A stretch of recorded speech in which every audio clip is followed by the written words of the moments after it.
What is up, YouTube? Live via satellite here, and today we are talking Kingdom. In particular, guys, today we're going to be discussing Riboku'S next move.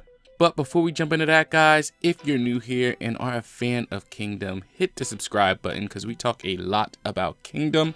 And for everyone else, if you like the video, it really helps out if you like the video. So guys, in this most recent chapter of Kingdom, chapter 646, we have blood in the streets, man.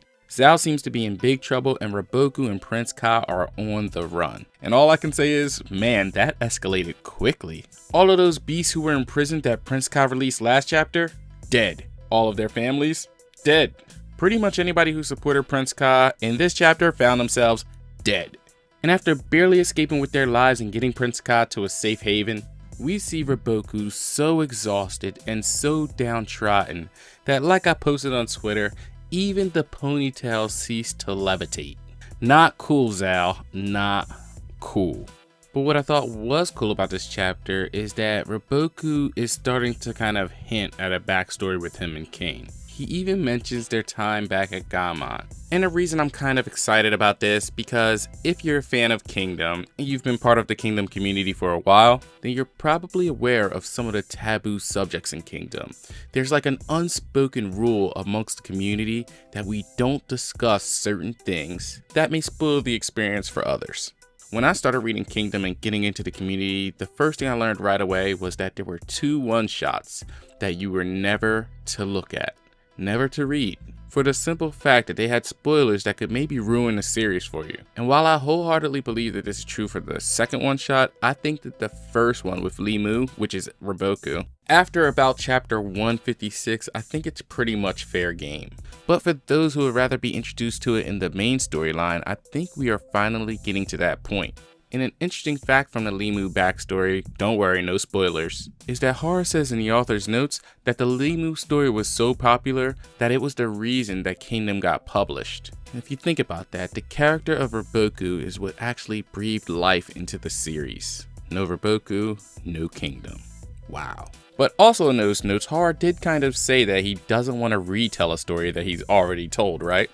So since we're now in the North, maybe it's a possibility that Hara doesn't just jump into Riboku and Kane's backstory, but maybe he also finds a way to add in Sun Suiju's as well, because we still have no clue to why they call this man the Orphan of the North, and we also don't know why he was so fluent in speaking Zhongnu with King Rozo. So hopefully we get some answers there soon, but really guys, the most interesting thing here is, what is Riboku's next move? And while it may seem that Riboku has no moves in his current situation, I actually think he has three options here.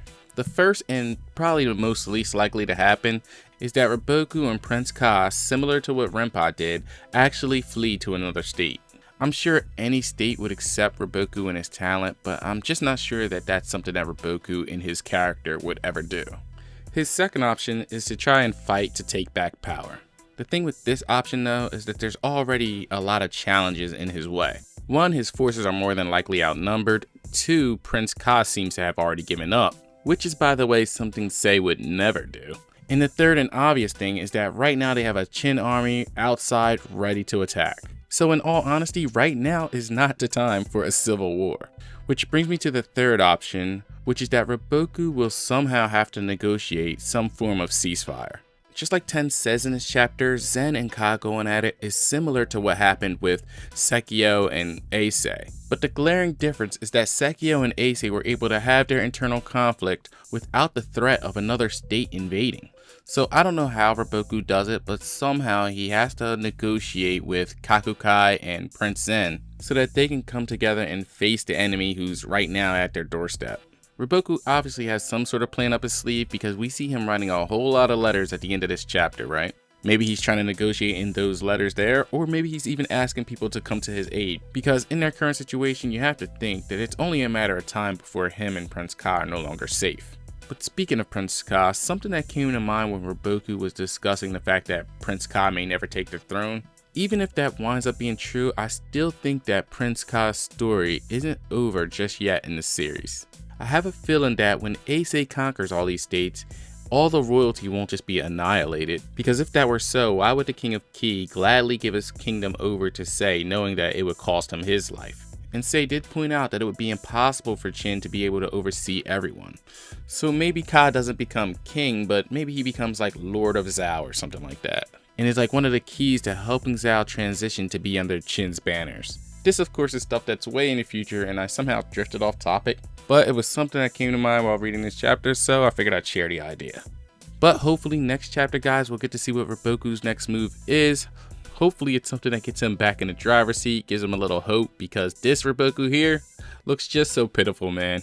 And you know it's really bad for Riboku when the man who was just telling you to wash your neck because he's coming for your head not even a few months ago is starting to look at you with a sympathetic eye.